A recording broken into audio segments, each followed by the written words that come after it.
नमस्कार विद्यार्थी मित्रांनो, स्वागत आहे तुमचं सर्वांचं पुन्हा एकदा आपल्या यूट्यूब चॅनल ॲग्री गँगमध्ये. तर विद्यार्थी मित्रांनो, आजच्या व्हिडिओमध्ये आपण AEC 124 या कोर्सचे मोस्ट प्रोबॅबल क्वेश्चन्स बघणार आहोत.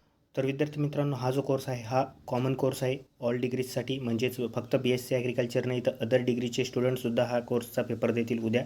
तर या कोर्सचे आपण आजच्या व्हिडिओमध्ये मोस्ट प्रोबॅबल क्वेश्चन्स बघणार आहोत. त्या अगोदर या कोर्सची थोडी माहिती देतो. आता हा जो कोर्स आहे हा एक्सटेन्शन डिपार्टमेंटच्या अंडर येतो आणि यात पर्सनॅलिटी डेव्हलपमेंटशी रिलेटेड गोष्टी म्हणजे थेरीज, सायंटिस्टने दिलेले फॅक्टर्स, याच गोष्टी तुम्हाला एक्झामला येतील. काही कॉन्सेप्ट्स येतील, काही प्रिन्सिपल्स, काही थेरी, अशा गोष्टी तुम्हाला पेपरला राहतील. तर आता या कोर्समध्ये तुम्ही थोडं ऑफ द टॉपिक जरी गोष्टी लिहिल्या तरी तुम्हाला मार्क्स मिळू शकता. फक्त तुम्हाला इंग्लिश जे असतील ते परफेक्ट करावे लागतील. त्यासाठी तुम्ही या कोर्सची मॉडेल ॲन्सर रेफर करा. आपण मॉडेल ॲन्सर आपल्या टेलिग्राम चॅनल ॲग्री गँगला प्रोव्हाइड केलेले आहे, तर ते तुम्ही ॲग्री गँगवर व्हिजिट करून मॉडेल ॲन्सर रेफर करू शकता. कारण मॉडेल ॲन्सरमध्ये ज्या गोष्टी असतात त्याच गोष्टी चेक करायला लागतात. त्यासाठी तुम्ही न्यू सिलेबसच्या नोट्स तर आपण अपलोड केलेल्याच आहेत, पण मॉडेल ॲन्सर त्यासाठी तुम्ही रेफर करा. तर आता आपण याचे मोस्ट प्रोबॅबल क्वेश्चन्स बघू. त्या अगोदर एक महत्त्वाची गोष्ट सांगतो विद्यार्थी मित्रांनो. आता VSCच्या पेपरमध्ये तुमचे जे क्वेश्चन होते ते रिपीटेड क्वेश्चन न येता सिलेबस कॉपीमधनं काही टॉपिक जसे तसे आलेले आहे, म्हणजेच सिलेबस कॉपीतल्या काही गोष्टी आलेल्या आहेत. त्यासाठी मी AECचे जे आपले मोस्ट प्रोबॅबल क्वेश्चन्स आहेत त्यात थोडे सिलेबसशी रिलेटेड टॉपिक्स घेतले, थोडं मागच्या वेळेसच्या पेपरमधनं काही रेफर केल्या गोष्टी आणि काही वेटेजनुसार आपण कॅल्क्युलेटेड गोष्टी घेतलेल्या आहे या मोस्ट प्रोबॅबल क्वेश्चन्समध्ये. तर आपण आता एक एक करून सर्व क्वेश्चन्स बघू. तर सेक्शन एमध्ये पहिला क्वेश्चन आहे विद्यार्थी मित्रांनो, define personality, enlist types of personality, explain Maslow's self actualization theory of personality. तर हा जो क्वेश्चन आहे हा लेक्चर नंबर 1 आणि 2 मधनं घेतलेला आहे आपण येथे. तर यात तुम्हाला टाईप्स ऑफ पर्सनॅलिटीसुद्धा विचारला जाऊ शकतो एक्सप्लेनला, तर त्यानुसार तुम्ही ते सुद्धा रीड करून घ्या. त्यात 4 टाईप्स आहेत. तर आता दुसरा क्वेश्चन आहे, define perception, explain attributes and factors affecting perception. हा जो क्वेश्चन आहे हा 9 नंबरच्या लेक्चरमधनं घेतला आहे आणि याला 10चं वेटेज आहे.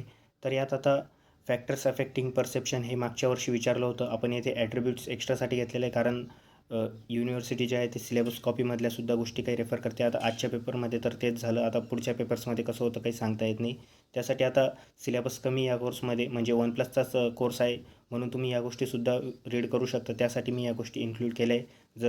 त्यानंतर आता थर्ड क्वेश्चन आहे, enlist determinants of personality and explain in brief about factors affecting personality. आता तुम्ही जर कधी सिलेबस कॉपी बघितली असेल तर त्यात मोस्टली ज्या गोष्टी आहेत तुमच्या पर्सनॅलिटीशीच रिलेटेड आहेत. म्हणजे जर तुम्ही 8व्या लेक्चरपर्यंत बघितले तर पर्सनॅलिटीशीच रिलेटेड सर्व गोष्टी आहेत.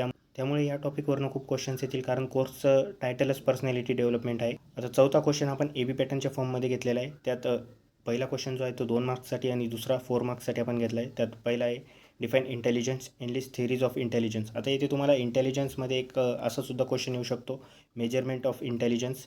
त्यात किंवा मेजरमेंट ऑफ इंटेलिजन्समध्ये IQ जे मेजरमेंट करतो आपण ते तुम्हाला ऑब्जेक्टिव्हला सुद्धा येऊ शकतं, त्याचं फॉर्म्युला किंवा डेफिनेशन. तर बीमध्ये आपण घेतला आहे, डिस्क्राईब फॅक्टर्स अफेक्टिंग इंटेलिजन्स. हा 4 मार्क्ससाठी घेतलेला. पाचवा क्वेश्चन बी आपण AB पॅटर्नच्या फॉर्ममध्ये घेतला आहे. त्यात दोन्ही क्वेश्चन इक्वल मार्क्सला असतील, म्हणजेच 3 मार्क्सला.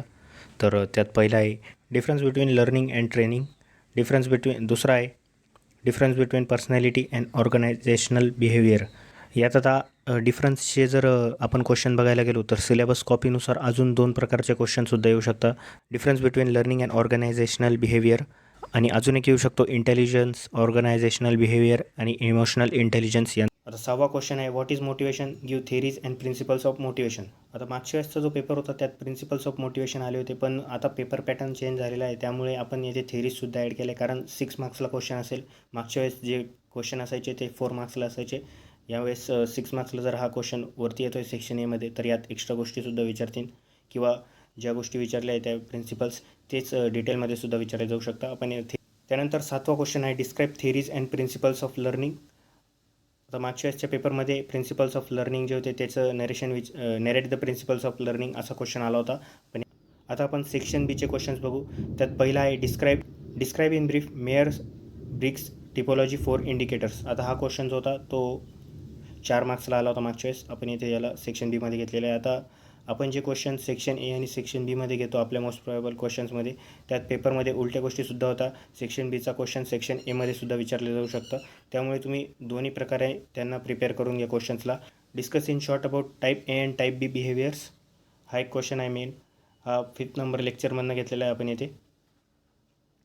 त्यानंतर थर्ड क्वेश्चन आहे explain in short factors influencing individual behaviour. आता चौथा क्वेश्चन बघू आपण. चौथ्या क्वेश्चनमध्ये आहे मॉडेल्स ऑफ इंडिव्हिज्युअल बिहेवियर. त्यानंतर आहे concept of team and group dynamics. Last जे लेक्चर आहे 16 नंबर तिथून आपण हा क्वेश्चन घेतलेला आहे. मग 6वा क्वेश्चन आहे मेजरमेंट ऑफ इंटेलिजन्स. आता याच क्वेश्चनवर आपण नुकतंच डिस्कशन केलं. त्यानंतर आहे 7वा क्वेश्चन नेचर ऑफ पर्सनॅलिटी. हा फर्स्ट लेक्चरमधनं घेतलेला आहे क्वेश्चन. आता हे काही क्वेश्चन जे आहेत ते प्रिवियस इयरचा जो पेपर होता त्यातनं आणि सिलेबस कॉपीमधनं आपण कलेक्ट केलेले आहे. तर अशा प्रकारे तुम्हाला क्वेश्चन येऊ शकता एक्झामला. या कोर्सच्या न्यू सिलेबसनुसार ज्या नोट्स आहेत त्यासुद्धा आपण आपल्या टेलिग्राम चॅनल ॲग्री गँगला अपलोड केलेलं आहे आणि रेफरन्ससाठी तुम्हाला मॉडेल ॲन्सरसुद्धा तिथे प्रोव्हाइड केलेली. तर ते तुम्ही रेफर करा आणि या कोर्सचा अभ्यास करा. आता हा कोर्स जो आहे तो इझी कोर्स आहे. यात तुम्ही चांगली स्कोरिंग करू शकता. तर विद्यार्थी मित्रांनो, तुम्हाला तुमच्या AECच्या पेपरसाठी ऑल द बेस्ट. आणि VICचा पेपर तुम्हाला कसा गेला त्याबद्दल तुम्ही कमेंट्समध्ये सांगा.